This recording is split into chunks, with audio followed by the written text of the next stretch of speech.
வணக்கம். நான் வந்ததுலேருந்து கனி சார் கிட்ட சொல்லிட்டு இருக்கேன் சார், தமிழ் பேசுறது வந்து கொஞ்சம் தப்பு இருக்கும், எப்படி இருக்கும், அதெல்லாமே எனக்கு அதே ஒரு டென்ஷனில் தான் இருந்தது. பட் ரொம்ப ரொம்ப சந்தோஷம் இந்த படம் லைக் எனக்கு ஒர்க் பண்ண முடிஞ்சதிலும். அதுவும் I have to thank Nanda sir. என்னை கூப்பிட்டு இந்த கதை சொல்கிற டைம்லும் ரொம்ப நம்பிக்கையோடு தான் எனக்கு இந்த கதையை எல்லாம் இந்த கதாபாத்திரத்தை எனக்கு நரேட் பண்ணார். ஸோ அதுவும் லைக் இனிஷியலி இருந்து லைக் கதை நரேட் பண்ணுற டைமில் இருந்து பார்த்தீங்கன்னா சார் வாஸ் வெரி கீன்.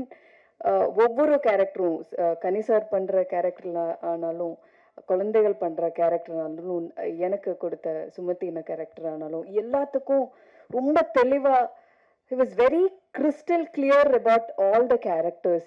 அதுவும் எனக்கு ஸ்பாட்டில் வந்து லைக் அந்த சிச்சுவேஷன் நரேட் பண்ணி கொடுக்குற டைம்ல எல்லாமே ரொம்ப ரொம்ப ஹெல்ப் பண்ணார். Thank you sir for helping me for building. இல்லைன்னா அந்த சுமத்தின கேரக்டர் பில்ட் பண்ணுறதுக்கு ரொம்ப ரொம்ப ஹெல்ப் எனக்கு அது இருந்தது. அண்ட் கனி சார் அவர் தான் என்னை தமிழ் சினிமாவுக்கு இன்ட்ரடியூஸ் பண்ணார். ஸோ ரெண்டு இதில் எனக்கு ஐ வாஸ் டென்ஷனில் இருந்தது. லைக் எப்படி கனி சார் கூட ஒர்க் பண்ணுற டைமில் தப்பு வருமோ, எக்ஸ்ப்ரெஷன் எப்படி, அதெல்லாமே பயங்கரமாக டென்ஷனில் இருந்தது. ஆனால் எப்படி நாடோடிகளில் ஒர்க் பண்ணாரோ இல்லைன்னா எனக்கு சொல்லி கொடுத்தாரோ அதே மாதிரி தான் எனக்கு இதிலும் சின்ன சின்ன விஷயங்கள், நீ அப்படி பாரு, இந்த மாதிரி டயலாக், சின்ன சின்ன விஷயங்கள் சொல்லி கொடுத்துட்டு இருந்தது. ஸோ நான் கடவுளுக்கு நன்றி சொல்கிறேன் for giving me a godfather. அல்லனா ஒரு பெரிய டைரக்டர் ஒரு ஆக்டர் எனக்கு is like your godfather for me in Tamil cinema. அது நான் சொல்லி தான் ஆகணும். ஏதாவது இருந்தான்னா கூப்பிட்டு கேட்பாரு, நான் சார் இந்த மாதிரி வந்திருக்கு, அது வேணுமா வேண்டாமா எல்லாம். So anyway I am very thankful to God. And இங்கே வந்திருக்கிற எல்லா ப்ரெஸ்ஸுக்கும் நான் ஐ ஹாவ் டு சே, இந்த படம் பியூட்டிஃபுல்லான படம். நான் படம் பார்த்ததில்லை இது வரைக்கும். ஆனால் நிறைய பேர் படம் பார்த்து நந்தா சார் அப்பப்போ கூப்பிட்டு, மேடம் இந்த மாதிரி படம் பார்த்துருக்காங்க, எல்லாரும் அப்படி ரொம்ப பாராட்டுறாங்க. லைக் அதெல்லாம் கேட்குற டைமில் நானே லைக் ஐ வாஸ் லைக், நிஜமா அப்படி இருக்கா, அப்படி சொல்லியிருக்கா சார் நான் பண்ண கேரக்டரை பற்றி, அதெல்லாம் அப்படியெல்லாம் தான் மனசில் இருந்தது. பட் இங்கே வந்து இந்த ட்ரெய்லர் பார்த்த டைம்லும் நிறைய டைரக்டர்ஸ், லைக் ஆக்டர்ஸ் எல்லாருமே அவரோட ரிவ்யூஸ் சொல்கிற டைமில் I was like, yeah something magic has happened in this film. அப்படி ஒரு நம்பிக்கை எனக்கு வந்திருக்கு. So thank you so much for எல்லோரும் இங்கே வந்ததிலும் ரொம்ப நன்றி. And please to promote Thirumanickam. And இது ரொம்ப நல்ல ஒரு ஃபிலிமாக இருக்கும்.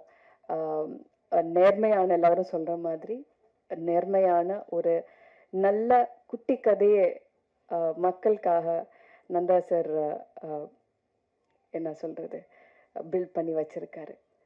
Thank you so much. Thank you ma'am. கோடிக்கணக்கில் வைத்திருப்பவர்கள் தூங்க முடியாமல் தவிக்கிறார்கள். குடிசையில் இருக்கும் மனிதன் கூட நிம்மதியாக.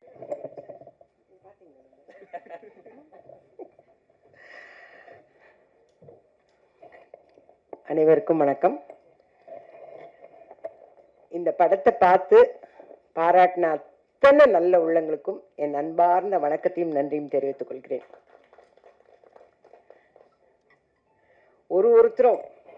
ஒருத்தருமே பெரிய பெரிய டைரக்டர்ஸ், அவங்க வாயிலிருந்து வெறும் வார்த்தைகளாக வராம மனசுல இருந்து அடி மனசுல இருந்து வந்த வார்த்தைகள் அத்தனையும், அந்த வார்த்தைகளே நம்மளை படம் பார்த்து வச்ச ஒரு எஃபெக்ட் கொடுத்துருச்சு. எல்லாருக்கும் என்னுடைய நன்றியை தெரிவிச்சுக்கிறேன் சார். இந்த கதையை எங்கள் டைரக்டர் சொல்லும் போது ஒரு 2.5 மணி நேரம் சொன்னார். சொல்லி நான் ஜென்ரலாக என்னோட கேரக்டர்லாம் எப்படி சொல்லுவாங்க, ஃபோன்லேயே சொல்லிடுவாங்க, அவ்வளோதான். யாருக்கு அம்மா, யாருக்கு பாட்டி, நல்ல பாட்டியா கெட்ட பாட்டியா, இவ்வளோதான். ரிச்சா புவரா, மிடில் கிளாஸா, இவ்வளோதான் எனக்கு கதையே சொல்கிறது. இதுவே கதை சொல்கிறதே பெரிய விஷயமாச்சே. அதனால் இவ்வளோதான் கேட்போம். ஆனால் இவர் மட்டும் இல்லை, நான் வந்து வீட்டுக்கு வந்து உங்களுக்கு கதை சொல்லணுன்னாரு. அவ்வளோ பெரிய கதை கேட்கணுமா நம்ம? சரின்னு வர சொன்னேன். வரும்போதே பிரசாத்தோடு வந்தார். பாமன் சாமிகள் கோயிலுக்கு போயிட்டு பிரசாத்தோட வந்து ஆரம்பித்து சொன்னாருங்க. நான் அழுவுறேன் தேம்பி. ஏன் சார் இவ்வளோ நேர்மையாக இருக்கணும்? அந்த ஆளை ஏன் சார் இப்படி கஷ்டப்படுத்துறீங்க? அது எதுக்கு சார்? யாருக்கோ பரிசு விழுந்தது, அதோட விட்டுட்டு டிக்கெட்டை வித்தாரா இல்லையா, அது கூட காசே ஒழுங்காக கொடுக்காம போயிட்டாரு, அதோட விட்டுருங்க சார். பாவமாக இருக்குது சார், கஷ்டமாக இருக்குது சார். அழுகுறேன், நான் கதை கேட்டு அழுகுறேன். சரி, எனக்கு ரொம்ப மனசு ரொம்ப கஷ்டமாக இருக்குது. என் கேரக்டரும் சின்னது, ஆனால் அதில் வந்து டைரக்டரோட நான் பேர் பண்ணுறேங்கிறது ரொம்ப, அதாவது சிவாஜி சாரோட நீங்கள் நடிக்க போகிறீங்கன்னு டைரக்டர் சொன்னார் பாருங்க, முதல் மரியாதை. அந்த அளவுக்கு எனக்கு ஒரு சந்தோஷம். ஆஹா, எங்கள் டைரக்டருக்கு நான் தான் பேராக நடிக்க போகிறேன் அப்படிங்கிற ரொம்ப சந்தோஷத்தில் இருந்தேன். ஆனால் அந்த கதையை கேட்டு அழுது கொஞ்ச நேரம் அப்படியே உட்காந்துட்டேன். சார் எனக்கு ரொம்ப மனசு கஷ்டமாக இருக்குது. படம் பார்த்துட்டு ஜாலியாக வெளியில் போகிறத விட்டுட்டு ஏன் சார் இப்படி கஷ்டப்படுத்தி அனுப்புகிறீங்க? எதுக்கு சார் இவ்வளோ நேர்மை? என்னத்துக்கு சார்? அப்போ நேர்மையாக இருந்தால் இவ்வளோலாம் கஷ்டப்படணும்னு இருந்தால் எவன் சார் நேர்மையாக இருப்பான்? இப்படியெல்லாம் அவரை கிராஸ் கொஸ்டின்லாம் பண்ணேன். நான் நேர்மையெல்லாம் இருக்கக்கூடாது சார், நேர்மையாக இருந்தால் எவ்வளோ கஷ்டப்படுறேன். இன்னும் சேத்துலலாம் விழுந்ததெல்லாம் போய் எடுத்து நான் இன்னும் ஒரு ஃப்ரேம் கூட பார்க்கலைங்க. நான் டப்பிங் பார்த்ததோடு சரி, டப்பிங்கே நான் பேசலை. டப்பிங்கில் எங்கள் டைரக்டர் வந்து அந்த 500 ரூபாயை தொலைச்சிட்டு தேடுவார் பாருங்க. இப்போ நினச்சாலும் எனக்கு அவ்வளோ கஷ்டமாக இருக்குது. ஏன்னா ஒரு பக்கம் எங்கள் டைரக்டரை பார்க்குறேன், இன்னொரு பக்கம் ஐயோ இந்த மனுஷனுக்கு ஒரு 500 ரூபாய் எங்கே, ஐயோ அங்கே தான் இருக்குதுன்னு இப்படி சொல்லணும் போல இருந்தது. அந்த அளவுக்கு டைரக்டர் ஐயோ அவ்வளோ அற்புதமாக பண்ணிட்டார். எனக்கு சமுத்திரக்கனி சார் பார்த்தாவே பொறாமையாக இருக்கும். நான் ஃபஸ்ட்டு டேலேருந்து சொல்லியிருக்கேன், அது எப்படி சார் அங்கே ஹைதராபாடுக்கு போனால் வில்லனா வந்து அசத்துறீங்க, இங்கே வந்தால் இந்த மாதிரி சாஃப்ட் கேரக்டர் வேணுன்னு உங்களுக்குன்னே எழுதுன மாதிரி இருக்குது சார் இந்த கதை அப்படின்னு ரொம்ப பொறாமப்பட்டேன் நான். கதையை சொல்லிடாதீங்க. ஏன் இத்தனை பேர் பேசவோட சொல்லிட்டாங்க நேர்மைன்னு, அப்புறம் நான் எங்கிருந்து கதை சொல்றது? நான் கதை சொன்னா திரும்ப அழுவேன். இப்பவே எங்க டைரக்டர் 500 ரூபாய் தொலைச்சிட்டு தேடினாருன்னு எனக்கு மனசு கஷ்டமா இருக்குன்னு சொல்றேன். அது நான் கதை சொல்லிடுவேன். நான் படமே பார்க்கலையே, ஆனா டப்பிங்ல பார்த்து நான் டப்பிங்கே பேசல சார், நான் கிளம்புறேன் சார். செந்தில் சார் வேற வந்து நின்றுட்டார், ஏன்னா அவர் கோ ப்ரொடியூசர் ஆச்சு, வந்து நின்றுட்டார். டப்பிங் பேசாம இந்த பொம்பளை எங்க வெளியில் போச்சு சார், எனக்கு எப்படின்னு எனக்கு செஸ்ட் பெயின் வருது சார், 10 லட்சம் ரூபாய் செலவு பண்ணி ஆர்ட் ஆப்ரேஷன் பண்ணேன், இந்த படத்தை பார்த்தா திருப்பி எனக்கு இன்னொரு ஆப்ரேஷன் நடக்கணும் போல இருக்கு, அந்த அளவுக்கு ரொம்ப கஷ்டமா இருக்கு சார், என்னால் டப்பிங் பேசவே, நான் பேசுனதே 2 டைலாக் தான், அதுவே என்னால் பேச முடியல, இவங்களோட ஆக்டிங்கை பார்த்துன்னு இருக்கேன் சார். இந்த சாங்கை போடுங்க சார், அந்த சீன் போடுங்க சார், சீன் போடுங்க சார், வேணாம் நீங்க டப்பிங் பேசுறீங்க. இந்த அளவுக்கு அவ்வளோ பாதிப்புமா இந்த படம், அந்த அளவுக்கு என்னை பாதிச்சது இந்த படம். அவர் எங்க டைரக்டர் காசு இல்லாம இது எல்லாமே எங்க நந்தா சார் வந்து கதை சொல்லும் போதே சொல்லிட்டார், ஐயா வந்து அப்படியே ஏறி வருவாரு, ஏறி வந்து உட்காருவாரு, நீங்க சமையல் பண்றீங்க, இதெல்லாம் என்கிட்ட என்ன கதையில சொன்னாரோ அது அத்தனையும் அவர் எடுத்தாருங்க, அப்படியே ஃப்ரேம் டு ஃப்ரேம் அப்படியே எடுத்தார். நீங்க வந்து பாத்திரம் தேய்க்கிறீங்கன்னாரு சார், இந்த வேலையெல்லாம் பிடிக்கலன்னா நான் நடிக்கவே வந்தேன், திருப்பி பாத்திரம் தேய்க்கிறதுக்கு அனுப்புறீங்களா சார் எல்லாம் கேட்டேன் நான். அதே மாதிரி உட்கார வச்சு பாத்திரம்லாம் தேய்க்க வச்சு, அந்த பொண்ணு வந்து சூசைட் பண்ணிக்க, எல்லாமே என்கிட்ட கதையில என்ன சொன்னாரோ அத்தனையும் இருந்தது, அத்தனையும் இருந்ததுங்க. இன்னும் 2 சீன் நான் ஆக்ட் பண்ணது 2 சீன் அவ்வளோ இருந்தது. அப்புறம் கிளைமேக்ஸ்ல வந்து அதே மாதிரி அந்த அவங்க வைஃப் சீன் சொல்லி என்ன எதையுமே சொல்ல வேணான்றீங்க, அப்புறம் என்னைக்கு எது பேச சொன்னீங்க? நான் சார் நான் படமே பார்க்கல சார், எப்படி சார் நான் சொல்லுவேன்? நான் அவர் கதை சொன்னதை வச்சு நான் கதை சொல்றேன் சார். நான்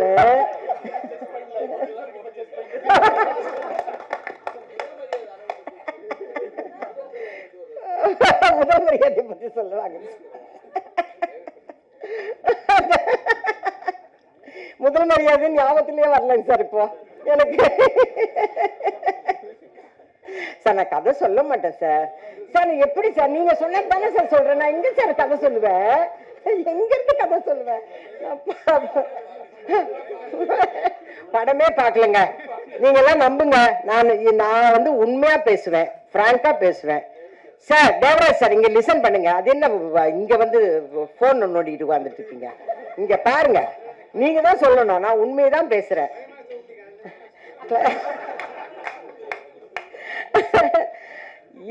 இந்த பாப்பாவோட கேரக்டர் வந்து ரொம்ப நல்லா இருக்கும். யதார்த்தமா எல்லா வீட்டு பொம்பளைங்களும் என்ன பண்ணுவாங்களோ அதை தான் அந்த பாப்பா பண்ணிருக்கு. ரொம்ப நல்லா பண்ணிருக்கு. ஏன்னா இதெல்லாம் டப்பிங்ல பிட்டு பிட்டா பார்த்தது, அதை பார்த்தே நான் சொல்றேன். நான் அவ்வளோ நல்லா பண்ணிருக்கு. அதே மாதிரி உங்களுக்கு தம்பியா ஒருத்தர் வருவாரு, அவர் பண்றதும் அட்டோயமா இருக்கும். நீங்க பண்றதா இதெல்லாமே உங்க டைரக்டர் தாங்க கதை சொன்னாரு. அந்த மச்சான் கேரக்டர் என்ன பண்ண தெரியுங்களா அப்படின்னு இதெல்லாம் சொல்லிட்டாரு. நான் என்ன சார் சொல்லல சார், நான் கதையெல்லாம் சொல்லல. சரிங்க, நான் கதை சொல்லுங்க.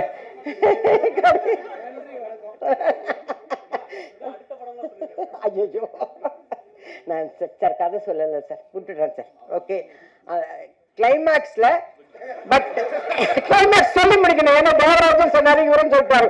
மூர்த்தி நீங்க சொல்லிட்டீங்க, அதான் நான் சொல்லிடுறேன் கிளைமேக்ஸ்ல. அதாவது எப்பவுமே சினிமாவோட இதுவே என்னன்னா, வில்லனா இருக்க வில்லத்தனம் பண்ணிட்டே இருந்தான்னா அவனுக்கான பனிஷ்மெண்ட் இதுதான். ஸோ நீங்க வந்து கெட்டவங்களா இருக்காதீங்க அப்படின்றதுதான் மாரலா வரும். அதே மாதிரி ஒருத்தர் நல்லவங்களா இருந்தால், நேர்மையானவங்களா இருந்தா, படாத கஷ்டமெல்லாம் படும் போதே நமக்கு வந்து நேர்மையாவே இருக்க வேணாம் ஐயா அப்படின்னு தான் தோணும். ஆனால் அவங்களுக்கு நேச்சரா பார்த்து, யூனிவர்ஸா பார்த்து கொடுக்குற ஒரு பரிசு தான் வந்து அவங்க வைஃபுக்கு வேலை, அந்த குழந்தைக்கு ட்ரீட்மெண்ட். போதுமா சார்? இவ்வளவுதான் சார், இவ்வளவுதான் சார் சொல்றேன்.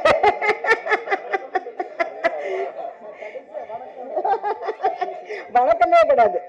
ரெயின் எஃபெக்டோட ரொம்ப சந்தோஷமா முடிக்கிறோம். சார் ரெயின் எஃபெக்டோட இதுலயே ட்ரெய்லர்ல போட்டு காட்டினாங்க சார். நீங்க வெளியில வரும்போது ரெயின் எஃபெக்ட் வருதுன்னு. ஏங்க பிரபஞ்சம் ஆசீர்வாதம் பண்றதுன்னா என்னங்க சொல்லுவோம்? என்ன சொல்லுவோம்? செழுமையா இருக்குன்னா என்ன சொல்லுவோம்? அதுதானங்க, அதுதான் அவர் பினிஷ் பண்ணிருக்க. நான் இப்ப சோகமா பினிஷ் பண்ணாருன்னு சொன்னா உங்களுக்கு எல்லாம் சோகமா இருக்காதா? இல்ல அதெல்லாம் சொல்லல சார், எதையுமே சொல்லல சார். நேர்மையான படங்க, நீங்க எல்லாரும் நேர்மையா வந்து பாருங்க. நீங்க பார்த்து நீங்க தான் மக்கள் கிட்ட கொண்டு போகணும். நீங்க கொண்டு போனீங்கன்னா கண்டிப்பா நம்ம மக்கள் எல்லாருமே நல்லவங்க தாங்க. அவங்களோட சூழ்நிலை சந்தர்ப்பம் தான் ஒவ்வொருத்தரையும் கஷ்டப்படுத்துது, அவங்கள மாத்துது. அப்படி இருக்க வேண்டான்னு கொண்டு போக வேண்டியது உங்க கையில தான் இருக்கு. நீங்க எல்லாரும் நேர்மையா உங்க வேலையை செய்வீங்கன்னு நான் எதிர்பார்க்கிறேன். தயவு செஞ்சு செய்யுங்க, நேர்மையா செய்யுங்க. ஓகேவா? இதுக்கு மேல நான் நின்று பேசினேன்னா கொன்னே போடுவாங்க என்னையே. அதனால இந்த அருமையான நேர்மையான படத்துல நானும் ஒரு ஓரத்துல நின்று இருக்கிறேங்கிறது வந்து ரொம்ப சந்தோஷமான விஷயம். அதுவும் எங்க டைரக்டரோட சேர்ந்து இருக்கிறேங்கிறது ரொம்ப ரொம்ப சந்தோஷமான விஷயம். எங்க சீன் எடுக்கும் போதே நான் வந்து அவர் வாயே தான் பார்த்துட்டு இருந்தேன். சமுத்திரகன் சார் வாயே தான் பார்த்துட்டு இருப்பேன். அது நல்லாவே தெரியும். நீங்க எல்லாம் படம் பார்த்தீங்கன்னா கண்டுபிடிப்பீங்க. என்ன இந்த பொம்பளை ஒண்ணுமே பெர்ஃபார்மே பண்ணாம ஆன்னு நிக்குதுன்னு. ஏன்னா அவர் பெர்ஃபார்ம் பண்றதே பார்த்துட்டு இருந்தேன். அதுல சொல்லிடுவோம் போல இருக்கு, வேணாம் சொல்லல. நேர்மையான படத்தை நீங்க எல்லாரும் நேர்மையா பார்த்து நேர்மையா மக்கள் கிட்ட கொண்டு போங்க. It is my request. ஏன்னா எப்படி இருந்தாலும் அவருக்கு நல்ல செந்தமிழ்ல பேசினாரு எங்க டைரக்டர். இவரு டைரக்ஷன்ல நான் நடிக்க போறேன். அதனால தான் எங்க டைரக்டர்னு சொல்லிட்டு இருக்கேன். இந்த எல்லாம் சொல்லிட்டு என்ன சொல்லுங்க, சுவிட்ச் ஆன் டு ட்ரெய்லர், அதை மட்டும் இங்கிலீஷ்ல சொல்லிட்டாரு, மற்றதெல்லாம் தமிழ்ல சொன்னாரு.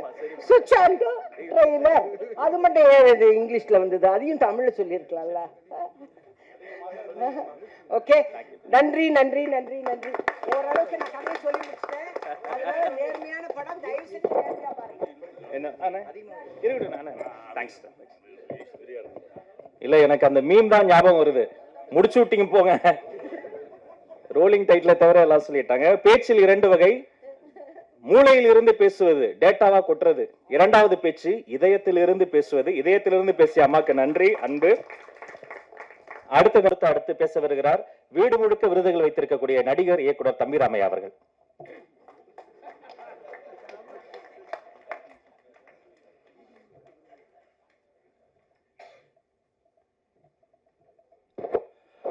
பத்திரிகை, தொலைக்காட்சி, ஊடக சகோதர சகோதரிகளுக்கும், மேடையில் அமர்ந்திருக்கக்கூடிய விற்பனர்களுக்கும், முன்னே அமர்ந்திருக்கக்கூடிய அத்தனை சினிமா சம்பந்தப்பட்ட அனைவருக்கும் எனது மாலை வணக்கம். நான் அதில் பங்கு பெற்ற காரணத்தினால நிறைய காக்கைக்கு தன் குஞ்சு கோல்டு குஞ்சும்பாங்க. அது நான் இதை பற்றி அதிகமாக பேசுவதை விட இந்த படத்தை பார்த்தவர்கள் பார்த்துருப்பீங்க. சில வருடங்களுக்கு ஒரு முறை தான் சில நல்ல கதைகள் மாட்டோம். நான் அன்பு தம்பி நந்தாக்கிட்ட கூட சொன்னேன், இதே மாதிரி கதை இம்மிடியட்டாக மாட்டாதரா, அப்புறம் நினைச்சதெல்லாம் கதைன்னு எழுதி போகிற செல்லக்குட்டி அப்படி சொன்னேன். லிங்குசாமி சார் அவர்களுக்கு எப்படி எவ்வளவு படங்கள் அவர் இயக்கியிருந்தாலும் கூட பெரிய பெரிய படங்கள், அந்த ஆனந்தம் என்பது அவர் இதயத்தின் அடித்தளத்தில் ஒரு குழந்தை போல, செல்ல குழந்தை போல இருக்கும். அதை தம்பிக்கு கொஞ்சம் லேட்டாக அமைஞ்சிருக்கு. நந்தாவுக்கு லிங்குக்கு எப்படி ஆனந்தமோ அதே போல தம்பி.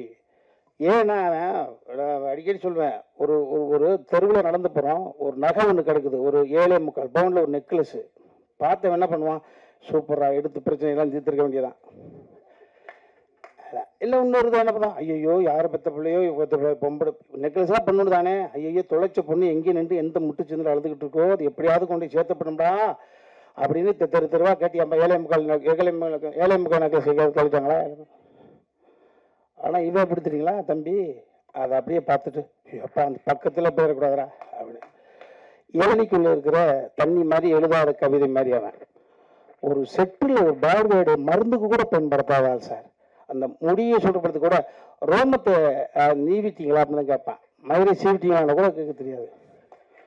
அந்த மாதிரி ஒரு அற்புதமான இப்படியெல்லாம் நல்லவனா இருக்க முடியுது. ஆனால் இவன் நடிக்கிறானா என்னடா, நானும் பதட்டத்தோடவே பழகிறேன். இதான் அவனுடைய முதல் ஃபர்ஸ்ட்டு பதட்டத்திலே பழகணும். அப்போ நான் கனி எனக்கு முன்னால் நிறைய நாள் நடிச்சிருச்சு தம்பியோட, அவரோட எடை போட்டு பார்க்குற பொழுது ஏன்னா கனி என்னால் செயற்கையாக முடியாது. அது எப்படி செயற்கை அடுத்தவன் காலையில் விட்டு அமெரிக்கா போனது மாதிரி செயற்கை வாழ முடியாது. அதனால பார்த்து இவ்வளவு அற்புதமா இருக்கிறானே, ஓஹோ அப்ப இவ்வேற்பட்ட சிந்தனை கொண்டவன், நல்ல பாசிட்டிவ் தாட்ஸ் இருக்கக்கூடிய ஒரு பிள்ளை முரட்டுத்தனமான வெற்றிகளை குவிச்சு இன்னொரு ஒரு 7-8 வீடு வாங்கிட்டு ஒரு 5-6 வீடு வாடகைக்கு வேற விட்டுருக்கலாமே, என்ன பிரச்சனைனா வாடகை வீட்டில் இருக்கானே, இங்கே பிரச்சனை இருக்கு அப்படின்னு யோசிச்சு பார்க்கறப்பதான் தெரியுது. இல்லை 24 கேரட்னா அப்படியே கொடுத்துடணுங்க, செம்பு கலந்துடக்கூடாது, குறியா இருந்தான். இந்த படத்துல சரண் சார் அவர்கள் சொன்னதை போல எந்தெந்த இடத்தில் எந்தெந்த கதாபாத்திரம் இந்த கதையை நகர்த்துவதற்கு தேவையோ எங்களை போன்றவர்களையெல்லாம் அங்கே அடுக்கா கரெக்டாக வச்சுட்டு அந்த கமர்ஷியல் ஃபார்மாக சொல்லணும்ல, பரிசுத்தமான கதை. அதை வெகுஜன மக்கள் குடும்பத்தோடு உறவோடு வந்து பார்ப்பதற்கு தகுதி கொண்டு ஒரு படமாக படிச்சிருக்காப்புல. கண்டென்ட் ஒண்ணுதான். ஹரிச்சந்திரன் நாடகத்தை பார்க்காமல் இருந்தால் காந்தியடிகள் நம்மளுக்கு கிடையாது. மல்லி கந்தசாமி முதலியார்னு ஒருத்தர் இருந்தார். அவரு தன் தந்தையுடைய இறப்புக்கு கூட மாறுவேஷத்துல தமிழ் கடிச்சிட்டு போனார். இந்த உலகம் தன் சொந்த குடும்பத்தை வறுமையில் தள்ளிவிட்டு எத்தனை மகானுபாவம் 18வது வயசுல கம்யூனிஸ்ட் இயக்கத்தினுடைய தலைவர் தன் மகளை 18 வயசுல பாக்குறாரு. தலைமுறை வாழ்க்கையை வாழ்ந்துட்டு கம்யூனிஸ்டத்தினுடைய அந்த இயக்கத்துக்கு போறாரு. மகளை பார்க்குற 2 பெண்ணு நிக்குது. அந்த பெண், அப்பா நான் உங்க பொண்ணுப்பா அறிமுகப்படுத்துது. நிறைய பேர் அதை போல நீ நல்லவனா நடி, நான் நம்ம வாழ்க்கையில் நான் இப்ப கடைசி இப்ப புரிஞ்சு நான் நல்லவன சமீபமா நல்லவனா நடிக்க ஆரம்பிச்சிட்டேன். அப்பதான் நல்லவனா ஆயிட முடியும். ஒருவன் நல்லவனாக நடிக்க ஆரம்பிச்சா பக்கத்து அவர் நல்லவரா, சரி நம்ம இந்த நாளும் முதற்கொண்டு கலவன் இருக்க நல்லவன் சொல்றானடா. அந்த தெரு அது நல்லவர் வர்றாருங்க, ஐயோ இது எப்படி ஏத்துக்கிறது, தகுதி இல்லாத ஒரு விஷயத்த நம்மகிட்ட கொடுக்குறாங்க, எப்படி ஏத்துக்கிறது. நல்லவர் வர்றாருப்பா, நல்லவர் வர்றான்னா வீட்டுக்கு வர்ற பொழுது மனசு மாறி இருப்பான். அன்னையிலிருந்து நல்லவனாக நடிக்க ஆரம்பித்தாலே இந்த உலகம் நல்லவன் என்று சொல்ல ஆரம்பித்தாலே நல்லவனாக மாறி விடுவான். அதே போலதான் இந்த கதை, அற்புதமான கதை, இறையன்பு. ஆமா, அவர் பாத்தீங்கன்னா இரட்டை தளத்தில் வெற்றி பெற்றவர், அரசு உத்தியோகத்தினுடைய உச்சபட்ச பதவி அனுபவிச்சவர், தலைமைச் செயலாளர். அதான் அதுக்கு மேல என்ன கிடையாது, அதுக்கு மேல சிஎம் தான். சிஎம் அப்படி உட்கார முடியாதுல்ல. ஸோ தலைமைச் செயலாளர் பதவி அனுபவிச்சுட்டு அடுத்த தலைமுறைக்கு அள்ளி அள்ளி புத்தகங்களை வாரி வரைச்சவர். அவர் பார்த்துட்டு அவர் தான் அந்த படத்தினுடைய மிகப்பெரிய ஒரு அளவுகோல் நான் சொல்லுவேன். மற்றவர்கள் கூட நட்புக்காக கூட 1-2 வார்த்தை யதார்த்தமா எக்ஸ்ட்ரா பேசியிருக்கலாம், அவர் பேச வேண்டிய அவசியமே கிடையாது. பார்த்துட்டு என்கிட்ட பேசுறாரு, படைப்பு அற்புதமான படைப்பு. ஒரு வினோத சித்தத்தை பார்த்துட்டு வந்தவுடனே திருமாணிக்கு அப்படியே நிக்குது. வினோத சித்தத்தை தம்பி சந்தர்கனி அவர்கள் பக்கம் தலைமைச் செயலாளர் வந்தாங்க. இந்த படத்தை பார்ப்பதுக்கு அழைச்சி வச்சிருந்தோம். அப்ப பார்த்துட்டு அவர் போயிட்டாரு, தலைமைச் செயலாளராக இருக்காரு, நாளைக்கு ஒரு அரசியல் சிக்கல் வந்துடக்கூடாது, அதிகார வர்க்கத்தில் பிரச்சனை வந்துருக்காக பதட்டத்தோட பயத்தோடு போறாரு. அவர் துணையார் வந்தாரு, அப்படியே சமுத்திரக்கனி பிடிச்சு, என் கணவரை என் பக்கத்தில் 2 மணி நேரம் உட்கார வச்சுட்டீங்க, ரொம்ப மகிழ்ச்சி. என் புருஷனை என் பக்கத்தில் 2 மணி நேரம் உட்கார வச்சுட்டீங்க, ரொம்ப மகிழ்ச்சி. போதுங்க, மனப்பாடம் ஆயிடுச்சுங்க எங்களுக்கு டயலாக் இந்த மாதிரி. ஸோ அதை போல இன்னொரு அற்புதமான ஒரு உணர்வை படைக்கக்கூடிய ஒரு படம். நான் அடிக்கடி சொன்னேன், கதை என்பது பண்ணிடலாம், அந்த கதையை யார் ஏற்று நடிப்பார், அந்த கதையோடு ஒன்றுவதற்கு தகுதி கொண்ட ரியல் இமேஜ் கொண்டு வேணும். ஸோ இந்த திருமாணிக்கத்தை நீங்க நிச்சயமா சொல்ல, வேறு யாரோட போய் ஒட்டி பார்த்தாலும் ஒத்துக்க மாட்டாங்க. கரெக்டா சரண் சார் சொன்னாங்க, பாதி வரை சமுத்திரக்கனி மீது கோபம் வரும். எஸ், அந்த கோபம் என்பது வேற மாதிரி கோபம், அது படத்தை பார்க்கிறவங்களும் புரிஞ்சுப்பீங்க. இப்படியாரா ஒருத்தர் இருப்ப, இப்படியாரா அப்படின்னு ஒரு ஸோ ஒரு அற்புதமான ஒரு ஃபீல், அற்புதமான ஒரு நல்ல ஒரு படைப்பு. இந்த படைப்புக்குள்ள நானும் இருக்கின்றதுல ரொம்ப மகிழ்ச்சி. ஒரு கெஸ்ட் ரோல் தான் பண்ணியிருக்கேன். அதெல்லாம் தாண்டி என் தம்பி சமுத்திரக்கனி சொன்னான், எல்லாம் என்னப்பா பிறந்த ஊர்ல இருந்து போயிட்டு ஆந்திரா போச்சு, கொடிக்கு ஆந்திராவில ஒரு தயார் போல கொண்டு வந்துருச்சு. அப்படில்ல,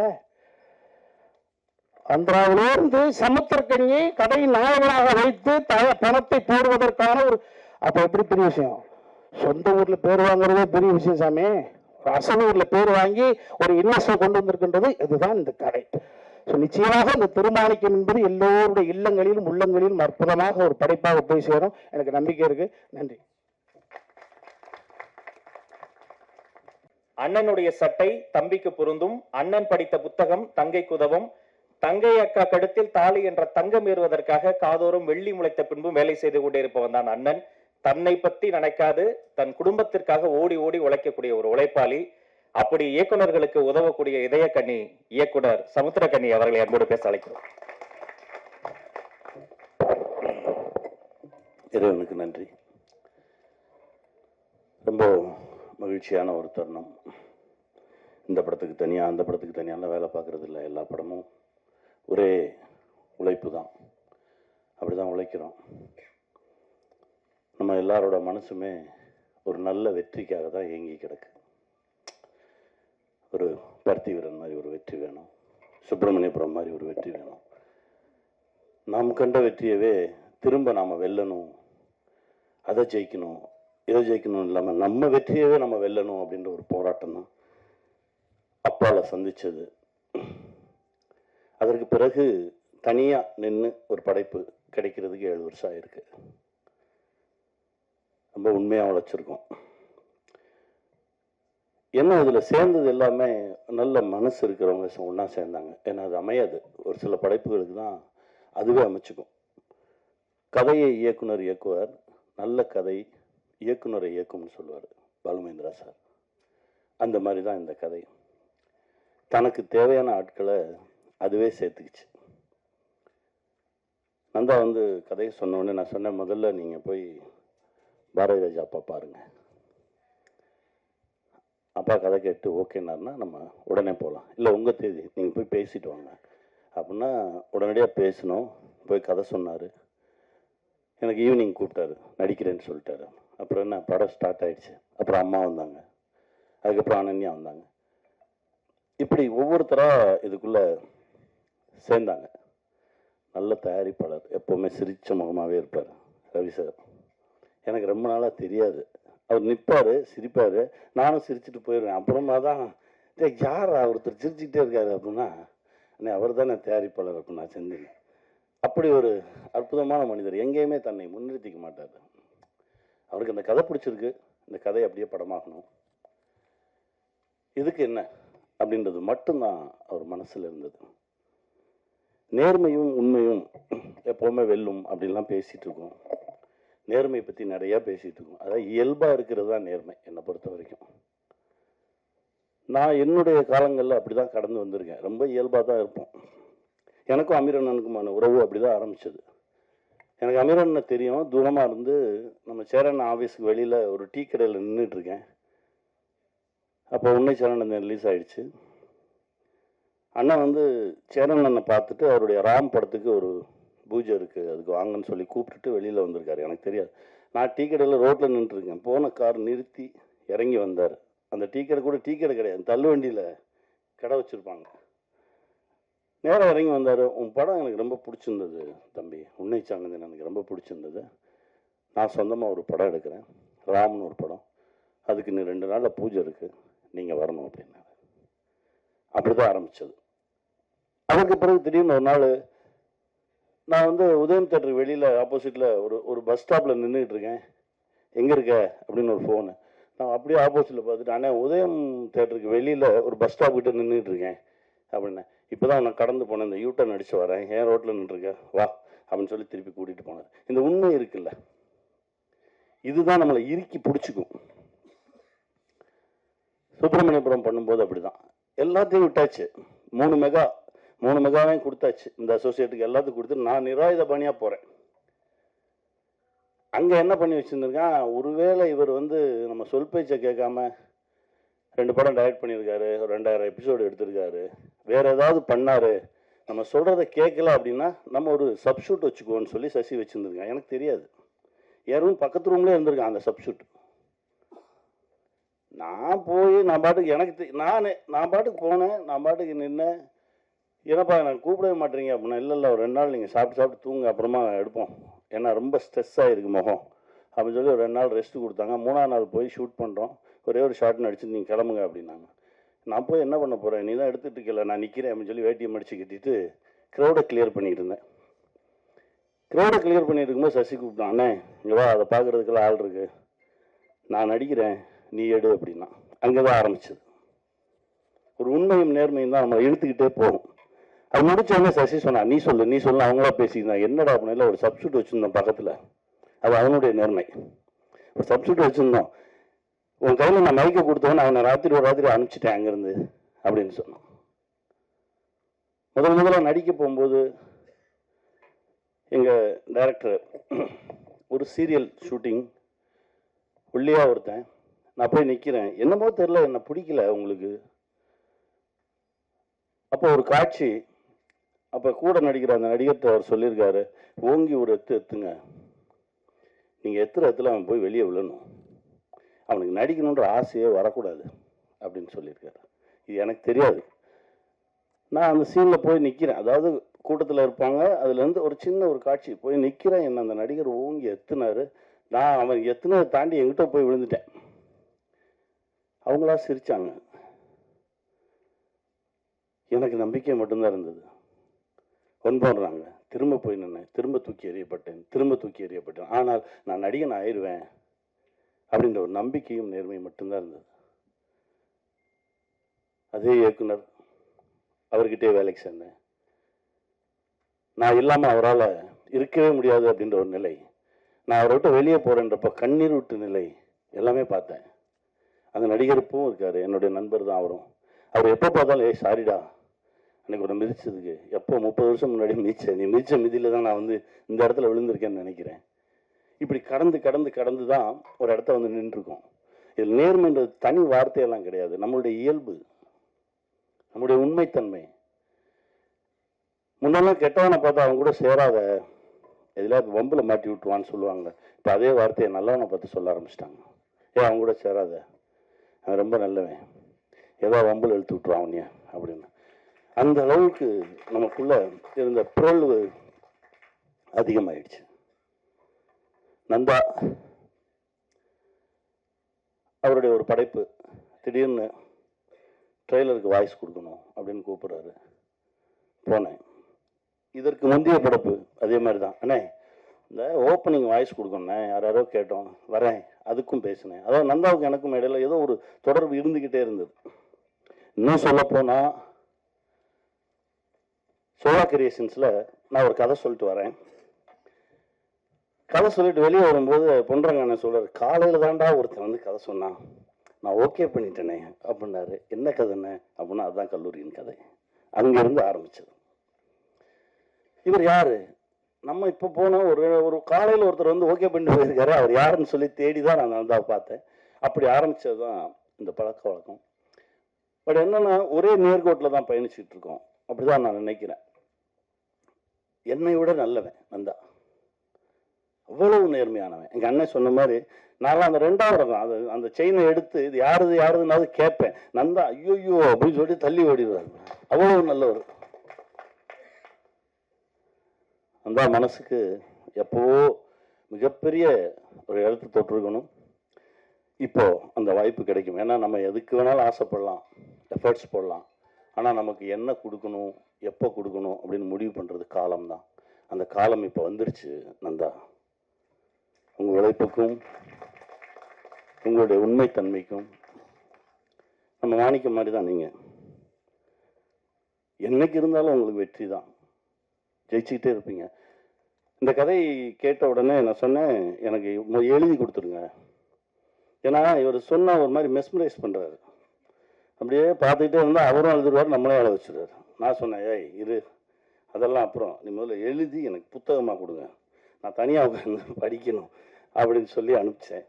தனியாக எனக்கு ஒரு புக்கு வந்தது. எனக்கு புக்கை படித்தோடனே சொன்னேன், உடனே ஷூட்டிங் போவோம். இல்லை நீங்கள் அங்கே ஹைதராபாத், நான் எங்கே இருந்தாலும் வருவேன். அப்படி தான் சாட்டை நடந்தது. அன்பழகன் வந்து சொல்லிட்டு போயிட்டாரு, இதை உடனே சொல்லிடணும். ஒரு சில கதைகள் நம்மளை கூட்டிகிட்டு ஓடும். அந்த கதையில் இருக்கக்கூடிய உண்மைத்தன்மை நம்மளை இயக்கும். அப்படிதான் திருமாணிக்கம் தன்னை உருவாக்கிக்கிச்சு. நாங்களாம் யாரும் எதுவும் பண்ணல, அதுவா தன்னை உருவாக்கிக்கிச்சு. அதுக்கு தேவையான ஆட்களை அதுவே எடுத்துக்கிச்சு. அனன்யா ரொம்ப அற்புதமா நடிச்சிருக்காங்க, ரொம்ப பயங்கரமா நடிச்சிருக்கம்மா. நானும் முந்தா நாள் தான் படம் பார்த்தேன். ரொம்ப அற்புதமா நடிச்சிருந்தாங்க. ஏன்னா நான் கண்டுபிடிச்ச பொண்ணு. அது எப்படின்னா, சசி இருக்கானே எதை கொண்டு வந்து நிப்பாட்டாலும் நொட்ட சொல்லுவான். நாடோடிகளில் ஹீரோயின் தேடணும்னு சொல்லி நானும் கதிரும் தேடுறோம். ஒரு 2 மாசமா தேடிக்கிட்டு இருக்கோம். இப்போ இந்த பொண்ணை கண்டுபிடிச்சி கதிர் வந்து ஒரு வீடியோ பண்ணிட்டான். வீடியோ பண்ண பிறகு நைட்டு ஒரு 2 மணிக்கு நான் முழிச்சிருக்கேன். டக்குன்னு எந்திரிச்சு, என்ன சார் முழிச்சிருக்கீங்க? இல்லை சார், நைட்டு படக்குன்னு முழிச்சு பார்த்தா அந்த பொண்ணு நல்லா இருக்கான்னு பார்க்கணும். படக்குன்னு முழிச்சு பார்த்தா நல்லா இருக்கான்னு பார்க்குறீங்களா? ஆமாங்க, பிடிக்கணும்ல எல்லாருக்கும் அப்படின்னு சொல்லி அந்த மாதிரியெல்லாம் எடுத்து செக் பண்ணி பார்த்தோம். திடீர்னு பார்க்குறது, திரும்பி பார்க்குறது, இப்படியெல்லாம் பார்த்தா அந்த பொண்ணு பிடிச்ச மாதிரி இருக்கா மூஞ்சி அப்படின்னு. அது கடைசி பாருங்க, எனக்கே பேரா வந்து நிற்கிது. நல்லா நடிச்சிருக்கீங்க. உங்களுக்கான இடம், பெரிய இடம் இருக்கு. வாழ்த்துக்கள். அப்புறம் எங்கள் அம்மா பற்றி நான் சொல்லணும் அப்படின்றதே இல்லை. அப்படி நின்னாலே அது அப்படி இருக்கும். நேற்று முந்தா நாள் நான் படம் பார்க்கும்போது கூட என்னை அறியாமல் நாங்கள் தான் ஸ்க்ரீனில் நிற்கிறோன்றதை தாண்டி எனக்கு ஜெவ்வுன்னு தூக்குச்சு. அம்மா ஒரு சத்தம் கொடுப்பாங்க, பக்கத்து வீட்டுக்காரங்களெல்லாம் கூப்பிடுவாங்க. அந்த இடம் என்னை அறியாமல் அப்படியே எடுத்துட்டு போச்சு. அதுதான், ஒரு சில இடத்துல ஒரு சிலவங்க நிற்கணும். அவங்க நின்னாதான் அது படைப்பு, அவங்க நின்னாதான் அதுக்கு உயிர் வரும். அப்பா பாரதிராஜா அப்பாவோட அடிக்கும்போது என்ன அப்படியே பார்ப்பாரு, பண்பற்ற நடிகன் ஆகிட்ட அப்படின்னு. இல்லைப்பா, அது அது அது வந்து என்னன்னா, மனோஜ் கூட சொன்னார். மனோஜ் நானும் ரொம்ப க்ளோஸ் ஃப்ரெண்ட்ஸு. மனோஜ் படம் பார்த்துட்டு சொன்னார், இல்லைடா நீ அப்பா கூட நிற்கும் போது அவரையே பார்த்து ரசிக்கிட்டே இருக்கடா, அது தெரியுதுடா அப்படின்னு. வேற என்னடா பண்ணுறது? அப்படிதான் இருந்தது. அந்த அந்த அந்த 4 நாட்கள் 5 நாட்கள் அவரோட நிற்கும்போது இருந்த அந்த சக்தியும் அந்த மகிழ்ச்சியும் அதுக்கு அளவே இல்லை. நந்தாவுக்கு தான் நன்றி சொல்லணும். ரொம்ப மகிழ்ச்சியாக என் பிள்ளைங்க வாங்க, நீ வாடா, என் பிள்ளைங்களாவே இருந்தாங்க. இதில் வேற என்னன்னா, ஓடி வந்து 2 பேர்த்தையும் தூக்குன்றாரு. ஒரு பக்கம் எனக்கு வெயிட் இழுக்கும், இன்னொரு பக்கம் ஈஸியாக தூக்கிடுவேன். இது மூத்த பிள்ளை வளர்ந்துருச்சு இப்போ கொஞ்சம்.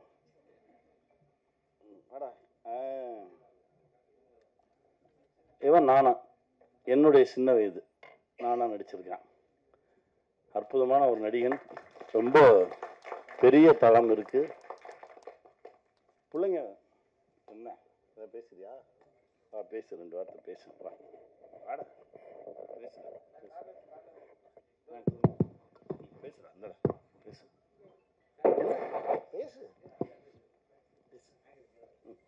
சமுத்திரக்கனி அங்கிள் வந்து ரொம்பவே கேர் பண்ணிக்கிட்டாங்க. பேசுங்க.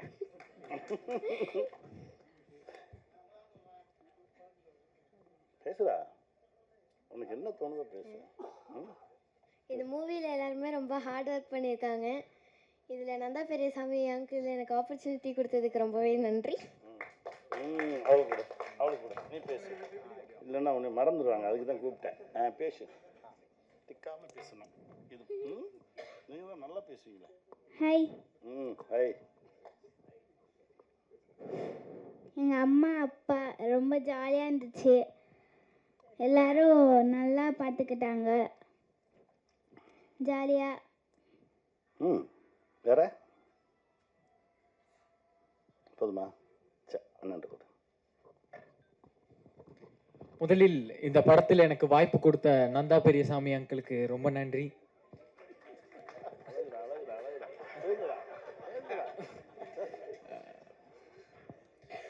சின்ன வயசுல நான் டிவி பார்க்கும்போது விஐபியில் சமுத்திரக்கனி அங்கிள் ஓட சீன் பார்ப்பேன். இப்படி ஒரு அப்பா இருப்பாங்க அப்படிங்கிறத பார்ப்பேன். இப்போ அவர் வாயாலேயே என்ன பெருமையாக சொல்லும்போது ரொம்ப பெருமையாக இருக்கு. Thank you so much uncle. Thanks.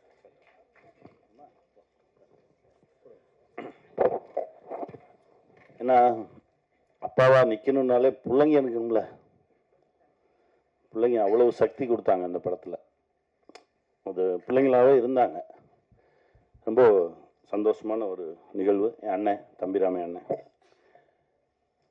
அதாவது ஒவ்வொரு படைப்புலையும் நாங்கள் 2 பேரும் சேர்ந்து நிற்கும்போது ஒரு தீ பத்தும். அது இதுலேயும் இருக்கும். சரண் சார் சொன்ன மாதிரி அந்த 60% வந்து திட்டுறது மொத்தமும் டைரக்டர் வந்து அவர் மேலே தான் வச்சுருப்பார். அவர் திட்டுறது தான் ஜனங்க திட்டுவாங்க. அந்த கேரக்டர் அவர் வந்து ஒரு என் மனைவியின் இடத்துல இருந்து பேசுகிற ஒரு கேரக்டர் வருவார். அற்புதமான அண்ணன் கூட நின்னாலே போதும், அவ்வளோ மகிழ்ச்சியாக இருக்கும். அந்த மாதிரி ஒரு சந்தோஷம். கவிஞர் சுனேன் சார், எனக்கு உங்களை அறிமுகப்படுத்தலை சார், மகிழ்ச்சி. தம்பி சுகு, முன்னாடியெல்லாம் சுகுட்ட ஒரு பதட்டம் தெரியும். ஆனால் இப்போ ரொம்ப அசால்ட்டாக கையாளுறான் கேமராவை. ரொம்ப சாதாரணமாக சுகு இந்த படத்தில் கேமராவை கையாண்டார். எனக்கு ரொம்ப சந்தோஷமாக இருக்குது. நம்ம பிள்ளைங்க அப்படி வளர்ந்து நிற்கிறத பார்க்கும்போது இருக்கும்ல ஒரு மகிழ்ச்சி. அந்த மாதிரி ஒரு மகிழ்ச்சி சுகுவோட கேமராவில். ஆக்சுவலாக சாட்டையில் பதிவானோம், அதற்கு பிறகு ஹரிசார் படத்தில் பதிவானோம். இப்போ இந்த படத்தில் ஏன்னா அவனுடைய கேமராவில் கேமரா முன்னாடி நிற்கிறதுக்கே அவ்வளோ சந்தோஷமாக இருக்கும். அப்படி ஒரு படைப்பாளி. இந்த படத்தில் இது இல்லாமல் நடித்த எல்லோருக்குமே, அதாவது இந்த மாப்பிள்ளை ஒருத்தர் இருக்கேன், அதாவது வழக்கமாக நம்ம ஊர்களில் பார்த்தீங்கன்னா பொண்டாட்டியை அனுப்பிட்டு போனஸை தம்பி அனுப்பிச்சிடுவாங்கல்ல, அந்த மாதிரி ஒரு கேரக்டர். அவங்க என்ன செய்கிறாங்கன்றது சம்மந்தப்பட்டவங்களுக்கே தெரியாமல் ஒரு வேலையை பார்த்து விட்டுருவாங்க. அந்த மாதிரி தான் அற்புதமான ஒரு மாப்பிள்ளை.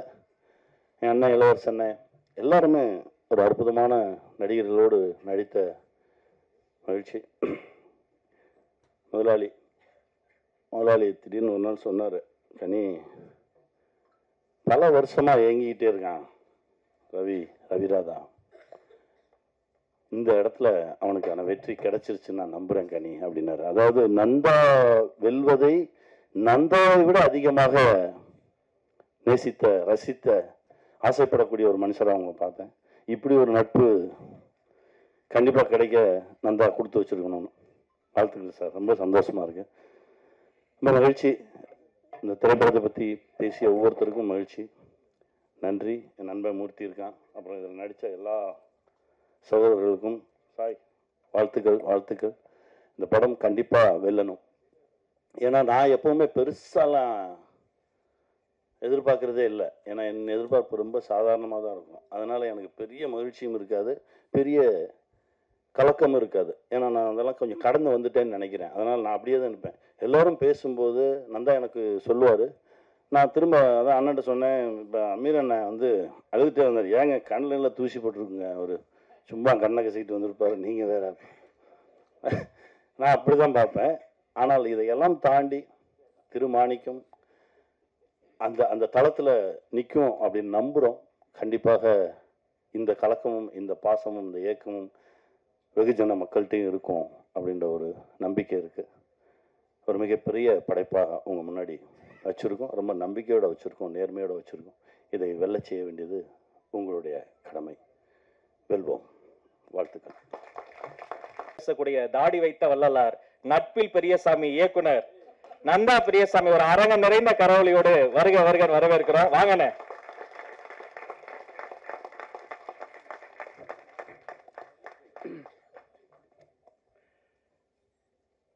எல்லோருக்கும் மாலை வணக்கம். எனக்கா எப்பயுமே குரல் கொடுப்பாரு, இப்போ குரல் கொடுத்து ஹெல்ப் பண்ணுறாரு. நன்றிண்ணா. நான் வந்து 2 விஷயத்த நான் வந்து ஃபார்முலாவாக வச்சுருக்கிறேன். ஒன்று வந்து புத்தர் சொன்ன உன் மனம்தான் விதி, அதுதான் நான் வந்து ஃபார்முலா வச்சுருக்கிறேன். இன்னொன்று வந்து ஓடிக்கொண்டே பிரார்த்தனை பண்ணுவோம். இந்த 2 தான் வந்து இன்ன வரைக்கும் ஓடுறதுக்கு ஒரு காரணமாக இருக்குது. இந்த திருமாணிக்கம் வந்து ஊர் கூடி இழுத்த தேர், இந்த வடத்தை வந்து எல்லாருமே ஒவ்வொரு கைப்பிடிச்சு ஹெல்ப் பண்ணியிருக்கிறாங்க. இந்த கதை முதல்ல நான் சுபாஷ் சந்திர போஸ், திருப்பதி சுபாஷ் சந்திர போஸ் சொன்ன உடனே எப்பயுமே என்னை திட்டிகிட்டு இருப்பார், என்னை பாராட்ட மாட்டார். முதல்ல பாராட்டு வாங்கி கொடுத்த கதையாக அவர் நம்பி மேலே உடனே லிங்குசாமி சார்ட்ட கூட்டிகிட்டு போய் நீங்கள் இந்த கதையை சொல்லுங்கன்னு சொல்லி அன்னைக்கே அங்கே இருக்க டேரக்டர்ஸ் பன்னீர்செல்வம், பிருந்தா சார் எல்லாத்தையும் கதையை சொல்ல சொல்லி இது வந்து படமாக வேண்டிய கதை அப்படின்னு சொல்லி ஒரு பிள்ளையார் சொல்லி போட்டது அவங்க. அதுக்கு பிறகு சில பல காரணங்களால் வந்து காலதாமதம் ஏற்பட்டோன்னா ராஜா செந்தில் மூலம் ஜிபே ரவிக்குமார் சார் வந்து இந்த படத்தை ஆரம்பித்தார். இன்னைக்கு இந்த படம் வெளியே வந்த ஃபர்ஸ்ட் காப்பி முடிகிற வரைக்குமே நிறைய பேர், குறிப்பாக வந்து சமுத்திரக்கணி என்னை வந்து என்னுடைய ட்ராக் ஸ்டோரி, என்னுடைய பின்னாடி எந்த கதையுமே கேட்கல. உடனே நான் ஷூட்டிங் போங்க, நீங்கள் டயட் பண்ணுங்கன்னாரு. எனக்கு ஒரு பதட்டமாக இருந்துச்சு. அவருக்கு ரொம்ப பிஸி ஷெட்யூலில் ஒரு நாள் கிடைக்கிறது கூட கஷ்டம். 25 நாள் தொடர்ந்து கொடுத்து இந்த மாணிக்கத்தை வந்து திருமாணிக்கம் ஆக்கணும். முதல் பெருமை வந்து அவருக்கு தான். ஏன்னா என்னைய நம்பினார். அவர் கதை நல்லா சொல்லுவார், எப்படி எடுப்பார்ன்ற எந்த கேள்வியுமே கேட்காம என்னை நம்பினார். திருநானந்த வால்மீகி தான் வந்து கம்பராமாயணம் எழுதினார். அந்த அடிப்படையில் என்னை நம்பி இந்த படத்தை கொடுத்த கணியனுக்கு ரொம்ப ரொம்ப நன்றி தெரிவிச்சுக்கிறோம். அப்புறம் அமீர் சார் வந்து எப்பயுமே வந்து நந்தா படத்தை வந்து முதல்ல காட்டுங்க நந்தா சார், காட்டுறக்குரிய படம் இருந்துச்சா உங்களை காட்டுங்க சார், அது வரைக்கும் காட்ட மாட்டேன்னு சொல்லிட்டே இருப்பேன். ஏதோ தெரியல இந்த தடவை வந்து சரி காட்டுறேன்னு சொல்லி சொன்னார். கூப்பிட்டு போய் ஒரு பதட்டமாக ஒரு மழை அடிச்சு சென்னை சிட்டியே வந்து எங்கேயுமே நகல முடியாத ஒரு மழை நாளில் வந்து படத்தை பார்த்தாரு. இவர் ஒரே ஒருத்தருக்காக ஒரே ஒரு ஷோ போட்டு அவர் மட்டும்தான் 10 தேட்டரில் பார்த்தாரு. அவர் ஒத்த ஆள் கிடையாது, 1000 யானைக்கு சமமாக விமர்சனம் பண்ணிட்டு போயிட்டாரு. எனக்கு ரொம்ப சந்தோஷமா இருந்தது. அப்புறம் இந்த தம்பிராம யானை ரொம்ப என்கிட்ட அவர் அடிக்கடி சொல்லுவார், டே பெரிய பேரு, பெரிய காரு, பெரிய புகழெல்லாம் கிடைக்கல நினைக்காத, கடவுள் உனக்கு எதையுமே கொடுக்கல நினைக்காது, ஒன்று வந்து எடுத்துக்கல தானே. உன் ஒய்ஃப் நல்லா ஆரோக்கியமாக இருக்காங்க, உன் பொண்ணு நல்லா படிக்கிறா, உன் பையன் பெரிய இடத்துல இருக்கிறான், இதுக்கு நீ சந்தோஷப்படுறா அப்படின்னு அடிக்கடி சொல்லுவார். ஒரு எப்பயுமே ஒரு பாசிட்டிவாக நம்ம வந்து அடுத்தடுத்து ஓடுறதுக்கு ஒரு பெரிய ஒரு கீ கொடுத்துட்டே இருப்பார் அண்ணன். அப்புறம் இந்த படத்தில் நடித்த அத்தனை நடிகர்களும் வந்து வடிவகிருஷ்ணன் மட்டும் இனிமேல் நான் 2 மணி நேரம் கதை சொல்ல மாட்டேன். அது இப்போ இந்த மேடையில் உறுதியாயிடுச்சு, எல்லாருமே பண்ணாங்க. ஆமாம். அப்புறம் ஐயா பாரதி ராஜா ஐயா வந்து இப்போ மலேசியாவில் இருக்காரு. அவர் வந்து இந்த படத்துக்கு மிகப்பெரிய, அவரை வந்து நான் வந்து இயக்கம் டைரக்ட் பண்ணது மிகப்பெரிய ஒரு சந்தோஷமா இருக்குது. கிட்டத்தட்ட ஒரு 7 நாள் வந்து ஹாஸ்பிட்டல் வந்து ட்ரிப்பு போட்ட கையோட வந்து நடிச்சு கொடுத்துட்டு போனாரு. அவர் ட்ரிப்பு போட்டு என் படத்தை காப்பாத்திட்டாரு. அப்புறம் கவிஞர் சினேகன், இளங்க கிருஷ்ணமூர்த்தி, அப்புறம் சொர்க்கோ, இப்படி எல்லாருமே அவங்க வரியிலாளர் படத்துக்கு வந்து ஒரு பெரிய ஒரு வாழ்வியலை கொடுத்துருக்காங்க. இந்த கதை நல்லா சொல்லுவேன், இதை எப்படி எடுக்கிறதுன்றப்ப இந்த கதையை வந்து இந்த சொன்ன கதையோட அழகா படம் முடிச்சு கொடுத்த சுமார் அண்ணனுக்கு இந்த சமயத்தில் மிகப்பெரிய நன்றியை தெரிவிச்சுக்கிறேன். அதுக்கு உயிர் கொடுத்த விஷால் சந்திரசேகர். அப்புறம் இது எல்லாத்துக்குமே காரணமா இது படமா வர்றதுக்கு காரணம் இந்த ராஜா செந்தில். அவர் தான் இந்த வந்து ப்ரொடியூசர் கூட்டிட்டு வந்து இங்கே வந்து தைரியமா இந்த படத்தை எடுக்கலாம்னு சொன்னாரு. ஜிபி ரவிக்குமார் சார் அடிக்கணும்னு சொல்லுவாரு. நான் நிறைய கதைகள் கேட்டீங்க, அந்த கதைகள்லாம் எனக்கு நம்பிக்கை கொடுத்துச்சு, ஆனால் இந்த கதை மட்டும் தான் எனக்கு தைரியத்தை கொடுத்துச்சுன்னாரு.